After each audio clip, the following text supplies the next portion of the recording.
नमस्कार, मैं अश्विनी कुमार। आज का मुद्दा में आपका स्वागत है। आज बात होगी धीमे जहर पर। दरअसल बीते दिनों पेयजल में क्लोरीन की अधिक मात्रा को लेकर जब विधानसभा में सवाल उठा तो स्लो पॉइजन का मामला फिर सुर्खियों में आया। क्या है हकीकत प्रदेश में पेयजल की? इस पर तफसील से चर्चा के लिए हमारे साथ है भाजपा नेता जितेंद्र श्रीमाली और सामाजिक कार्यकर्ता गुलाब चंद शर्मा। साथ ही होंगे चीफ एडिटर प्रताप राव।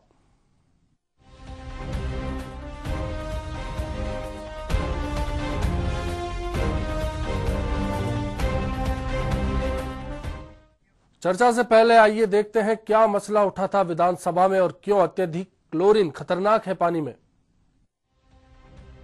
विधानसभा के मॉनसून सत्र में प्रश्नकाल के दौरान भाजपा विधायक राव राजेंद्र सिंह ने पीएचईडी पर पेयजल शुद्धिकरण के नाम पर लोगों को स्लो पॉइजन देने का आरोप लगाया।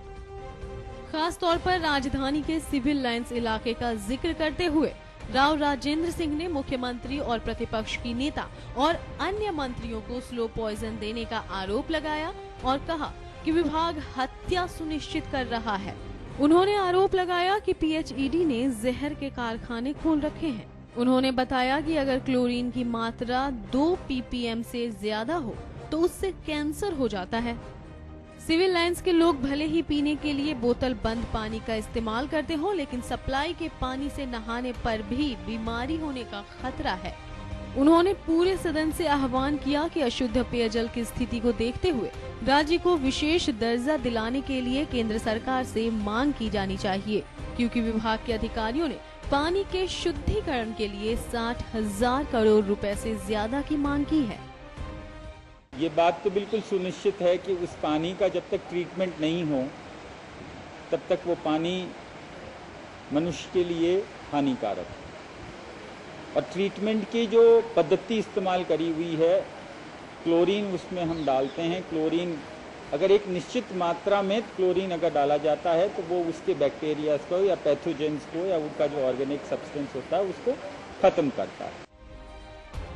वहीं चिकित्सकों का कहना है कि अगर क्लोरीन युक्त पानी से वर्तमान में व्यक्ति पर कोई असर नहीं आता है तो आने वाली पीढ़ी भी अपंग हो सकती है।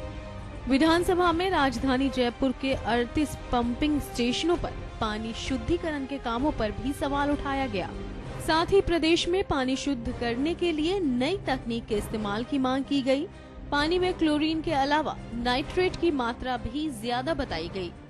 जब शुद्ध पानी नहीं मिलने का कारण वित्त व्यवस्था नहीं है तो केंद्र से हम ये बात क्यों नहीं करते कि हमारी भौगोलिक परिस्थिति ऐसी है कि हम चाहते हुए भी इस बात की व्यवस्था नहीं दे सकते, तो आखिर हमको विशेष दर्जा क्यों नहीं दिया जाए। बहस के दौरान भाजपा विधायक देवी सिंह भाटी, डॉक्टर विश्वनाथ, राधेश्याम गंगानगर और शंकर सिंह रावत ने भी सवाल उठाए। ऐसे में मुख्यमंत्री ने भी माना कि देश में उपलब्ध पानी में से 1% पानी राज्य में है, तो अशुद्ध पानी की समस्या तो है ही। मुख्यमंत्री अशोक गहलोत ने बताया कि योजना आयोग के उपाध्यक्ष मोंटेक सिंह आहलुवालिया ने प्रधानमंत्री के हवाले से स्पष्ट किया है कि जिस क्षेत्र विशेष में पेयजल की समस्या या अशुद्ध पानी की समस्या है वहां विशेष दर्जा दिया जा सकता है। Bureau report, HBC news. तो हालात हमारे सामने हैं। हमारे साथ चर्चा में जुड़े हैं खास मेहमान। गुलाब जी, आपने इस क्षेत्र में काम किया है, खासतौर पर अगर बात की जाए पानी की, तो पानी के लिए आपने लंबी लड़ाई लड़ी है। दूषित पानी का मसला आप उठाते रहे। जो क्लोरीन का मसला है कितना गंभीर है जयपुर में? सही मायने में देखा जाए तो मैं समझता हूं कि पूरा प्रदेश ही इस पानी की समस्या से काफी ग्रसित चल रहा है। जैसा हम कह सकते हैं कि वाटर फ्लोराइड कम से कम भी नहीं तो हमारे 23,000 गांव और ढाणी वाटर फ्लोराइड की चपेट में है। और इतनी नहीं, इसके अलावा 11,909 गांव और 11,388 ढाणियां ये भी वाटर फ्लोराइड की चपेट में। ये एक प्राकृतिक समस्या है, इसको हम राजनीतिक समस्या से जोड़ के नहीं देखें या इसमें कोई शोहरत हासिल करने की नहीं सोचे। जब हमारी जमीन का ग्राउंड वाटर लेवल बिल्कुल डाउनफॉल होता जा रहा है तो पानी आपको शुद्ध मिलेगा कहां से? मतलब यहाँ एक और बड़ा सवाल ये उठ रहा है कि निश्चित तौर पे हमारे राज्य में पानी की जो मात्रा, जैसे मुख्यमंत्री ने भी बताया कि 1% है पूरे देश की, हाँ। और वो जो पानी है वो भी आप जैसे बता रहे हैं फ्लोराइड युक्त पानी है बहुत बड़ी मात्रा में, लेकिन जो शुद्धिकरण की प्रक्रिया है उस पर भी सवाल उठने लगे हैं कि वो शुद्धिकरण की प्रक्रिया भी आखिर में लोगों को बीमार कर रही है, लोगों को धीमा जहर की तरह है वो। उस पर आपकी कहना? मैं बिल्कुल आपकी बात से सहमत हूँ।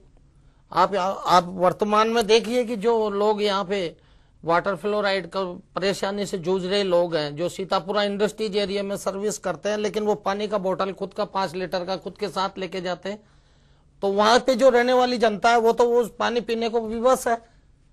ये देखना है सरकार को, समाज सेवी संगठनों को, और ये उस क्षेत्र के जागरूक लोगों को जागरूक होकर इस समस्या को उठाना चाहिए। बड़ी बात यह आ रही है कि निश्चित तौर पे एक पॉलिटिकल मुद्दा बनाने की जो राव राजेंद्र सिंह ने कोशिश की, लेकिन उन्होंने साथ में भी कहा कि हमारे राज्य को पानी के कारण एक विशेष राज्य का दर्जा मिलना चाहिए। क्या दिक्कतें आ रही हैं, क्योंकि आपकी पार्टी भी सत्ता में आई, लेकिन पानी को लेकर आज 65 साल हो गए आजादी को, लेकिन शुद्ध पानी राजस्थानियों को नहीं मिल रहा, और इसको लेकर कोई भी सरकार गंभीर क्यों नहीं हो रही? देखिए, जो विधानसभा में मुद्दा उठाया राव राजेंद्र सिंह जी ने, वो बिल्कुल सही है, और इस प्रकार की जो समस्या जो कि राजस्थान के आम नागरिक के जीवन से जुड़ी हुई है, उसके संबंध में राज्य सरकार को, मुख्यमंत्री को जितना तेज दम से केंद्र सरकार से मांग करनी चाहिए उतनी मांग नहीं की गई। उसका परिणाम आज यह है कि आज हर शहर के हर कोने के अंदर पूरी तरह से वो कैन वाला जो पानी का वो है वो बिकने लग गया है। नहीं, लेकिन देखिए जितने सवाल ये उठता है कि आपकी पार्टी भारतीय जनता पार्टी भी, भैरव सिंह जी शेखावत मुख्यमंत्री रहे, उसके बाद वसुंधरा राजे रही, क्या आपकी पार्टी ने भी इसके लिए प्रयास नहीं किया? आपकी पार्टी के मुख्यमंत्रियों ने भी इसकी अनदेखी की है? नहीं, बीजेपी सरकार के अंदर इसके ऊपर प्रयास किए गए थे, और ये जो जब केंद्र में सरकार थी उस समय जो नदियों को जोड़ करके और जो पानी लाने का जो व्यवस्था थी, वो उसी का एक वो था। गुलाब जी ने लंबी लड़ाई लड़ी है पानी को लेकर, और आपकी सरकार के दौरान भी। गुलाब जी, क्या आप इस बात से सहमत है कि बीजेपी की सरकार के दौरान बहुत काम हुआ है, जैसे जितेंद्र जी कह रहे हैं? नहीं, मैं बिल्कुल सहमत नहीं हूँ। जितेंद्र जी बड़े योग्य और अच्छे वक्ता है, लेकिन मैं उनको ये बताना चाहूंगा कि मैं एक सामाजिक कार्यकर्ता हूँ। मुझे किसी पार्टी और किसी सरकार से कोई मतलब नहीं है। मैं एक अच्छा शहरी होने के नाते प्रत्येक व्यक्ति को स्वच्छ और मीठा जल उपलब्ध कराना चाहता हूँ। मेरा उद्देश्य सिर्फ यह है। क्या इनकी सरकार के दौरान आपने कोई प्रयास किए जिसका? बिल्कुल किए साहब, सरकारें आती रहती है और जाती रहती है। मैं किसी मुद्दे पर नहीं जाके, राजनीतिक मुद्दे पर नहीं जाके, मैं इतना कहना चाहूंगा कि जो भी सरकार आती है वो ऐसे ही हाथ पे हाथ धरे बैठी रहती है। और मैं ये जरूर कह सकता हूँ कि राजीव गांधी वाटर मिशन योजना है। मैं गांव में जब पानी की प्रॉब्लम को लेके और उसके सैंपल लेने जाता था, तो राजीव गांधी वाटर मिशन योजना का लाभ ग्रामीण क्षेत्र को बहुत ज्यादा मिला। जो क्षेत्र शहर से जुड़े हुए थे उनको बिल्कुल नहीं मिला। आज सांगानेर है जो सिटी में है, लेकिन इसको ग्रामीण योजना में डाल रखा है, कोई देखने वाला ही नहीं है। बिल्कुल बिल्कुल। मंत्री जितेंद्र सिंह क्या कहते हैं इस मसले पर, आइए सुनते हैं। अपने पूरे राजस्थान में करीबन 26,000 गाँवों में, ढाणियों में प्रॉब्लम है, जिनमें करीबन हमारे 7,500 में तो फ्लोराइड की प्रॉब्लम रह गई, और बाकी जो बच गए इसमें करीबन 18,000 के करीब या 19, उसमें है सैलिनिटी, नमकीन है पानी वहाँ का। तो नागौर में हमने करीबन टोटल जो फ्लोराइड थे उनमें हम करीबन 5,500 तो प्लांट लगा चुके। डीफ्लोरिडेशन प्लांट आता है 80,000 रुपये का, तो उसके अंदर ये गांव और सारे कवर हो जाएंगे। मतलब नागौर का कोई गांव और ढाणी ऐसी नहीं बचेगी जो मीठे ड्रिंकिंग वाटर से। प्रोजेक्ट तो बड़े बड़े। नागौर की बात थी, पूरे प्रदेश की बात थी। हमारे साथ है जितेंद्र जी। क्या लगता है जिसे जितेंद्र सिंह जी कह रहे हैं सही है? प्रयास सरकार कर रही है, बड़ी समस्या है उसके बावजूद। देखिए, प्रयास जिस प्रकार से सरकार कर रही है वो केवल एक टीवी के अंदर और अखबार में स्टेटमेंट देने तक के प्रयास हैं। अगर वास्तव में जितनी ज्यादा गंभीर समस्या है ये, और राजस्थान के कुछ जिले तो इस समस्या से इतने अधिक ग्रसित हैं, उस गंभीरता को देखते हुए जिस गति से प्रयास किए जाने चाहिए और इसके जो परिणाम सामने आ रहे हैं, पिछले जो कई तरह की जो अज्ञात बीमारियां जो फैल रही है, उन बीमारियों के पीछे सबसे बहुत बड़ा कारण है ये गंदा पानी। पर जितेंद्र जी, एक बड़ा सवाल ये उठता है कि आपकी पार्टी इस समय विपक्ष में है और तमाम तरह की समस्या आप बता रहे हैं कि सरकार काम नहीं कर रही है, लेकिन क्या कारण है कि आपकी पार्टी भी ऐसे जनहित के मुद्दों पर चुप रहती है, बोलती नहीं है, आपस की लड़ाई, आपस की राजनीति में उलझी रहती है और जनता की बात जब आती है तो कोई केवल एक स्टेटमेंट देने तक ही सीमित रहती है? देखिए, आज जो विधानसभा के अंदर इतना बड़ा जो विषय उठाया वो भारतीय जनता पार्टी के नेताओं ने ही उठाया। क्या आप मानते हैं कि केवल स्टेटमेंट विधानसभा में उठा देने से ही पूरा हो जाएगा? क्यों नहीं इस तरह की बातों को उठाया गया जिस तरह की आज बात की जा रही है कि सरकारी योजनाएं का लाभ आम आदमी तक नहीं पहुंचा है? क्यों नहीं आपकी पार्टी उठाती इस बात को? नहीं, आज जो विधानसभा के अंदर जिस प्रकार से मामला उठाया है और उस मामले के ऊपर यदि सरकार गंभीरता से प्रयास नहीं करती है उसको समस्या को हल करने के लिए, उसको केंद्र सरकार के सामने पुरजोर मांग कर रख करके और इसके ऊपर विशेष कोई मांग नहीं करती है, तो निश्चित रूप से भारतीय जनता पार्टी इस मामले में बहुत गंभीर है। पिछले बार घोषणा पत्र था उसके अंदर भी इस बात को शामिल किया गया था और इस बार भी, अभी चुनाव से पूर्व भी अभी भारतीय जनता पार्टी इस विषय को लेकर के आंदोलन करने के लिए सक्षम है। गुलाब जी, क्या लगता है, आप तो सामाजिक कार्यकर्ता है, वैसे कांग्रेस से आप जुड़े रहे हैं, जनता के हित के मुद्दों को लेकर क्या वोट नहीं बटोर पाती राजनीतिक दल, इस कारण इन मुद्दों को लेकर इस तरह से उपेक्षित कर दिया जाता है या और कोई कारण है इसके पीछे? ऐसा कुछ नहीं है साहब, ये तो एक नेग्लिजेंसी बोल सकता हूं मैं किसी को कि ध्यान नहीं है लोगों का। बिल्कुल ध्यान नहीं है, लोग हम जागरूक नहीं है। कुछ कोई संस्थाएं मुद्दा उठाती है तो लोग जागरूक होने लगते हैं, वो संस्था जैसे ही डंप होती है वो लोग फिर जागरूकता से विच्छेद मुंह मोड़ लेते हैं। और सरकार का ये है कि चाहे आप वसुंधरा जी की सरकार को लीजिए, वसुंधरा जी की सरकार के टाइम पे हमने एक हमारा एनजीओ था उस टाइम पे, शिवा जन समस्या निवारण समिति, उसके माध्यम से हमने 1975 से ये कार्य मैंने प्रारंभ किया पानी के लिए और पानी के क्षेत्र में मैंने काम किया। गांव गांव गया, गांव गांव जाके उनको सैंपलों को राजस्थान सरकार की लैब के अंदर टेस्ट करवाया, जिसके अंदर पूरा मेरे पास सारा चार्ट वगैरह सब कंप्लीट तैयार है, गवर्नमेंट की ऑथेंटिक रिपोर्टें हैं।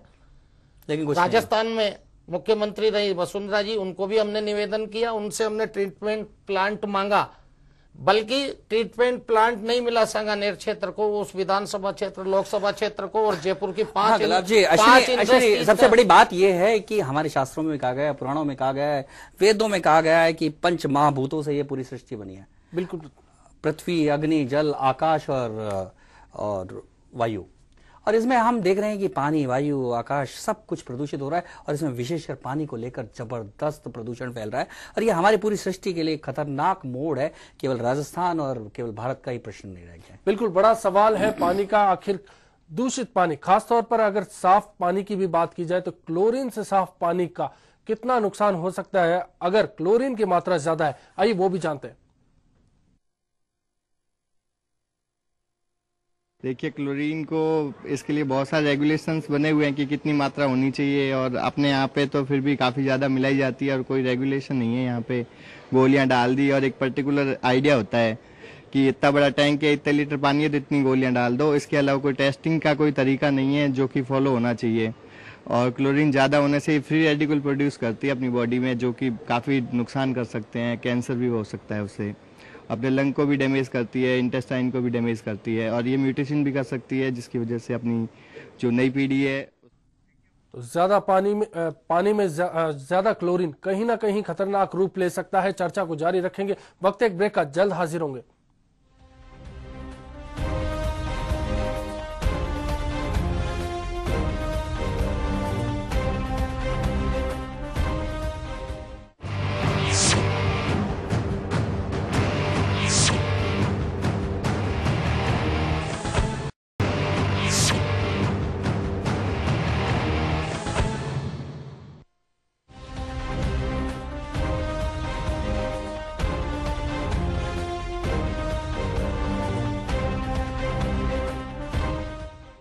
ब्रेक के बाद फिर से आपका स्वागत है। चर्चा में बात हो रही है स्लो पॉइजन पर। जनता क्या सोचती है इस विषय पर, पूरे प्रदेश में क्या राय है, आइए जानते हैं। जिले से में स्थिति इतनी खराब हो चुकी है जिसकी कोई हद नहीं। पानी की मात्रा इतनी खराब हो चुकी है, आम जन परेशान है। सरकार योजनाएं चलाती है, कभी किसी की, लेकिन सरकार ने पानी के ऊपर कोई ध्यान नहीं दिया। भरतपुर जिले में आज स्थिति ऐसी है कि पानी गंदा आ रहा है और पानी में फ्लोराइड की मात्रा बढ़ती जा रही है। फ्लोराइड की मात्रा बढ़ने से का मतलब यह है जनता के लिए धीमा जहर का काम कर रहा है। पानी में मतलब क्लोराइड आ रही है और यह कि गरीब आदमी मतलब है कि कहां से ये फिल्टर का पानी लाए कि इतना गंदा पानी आ रहा है कि यहाँ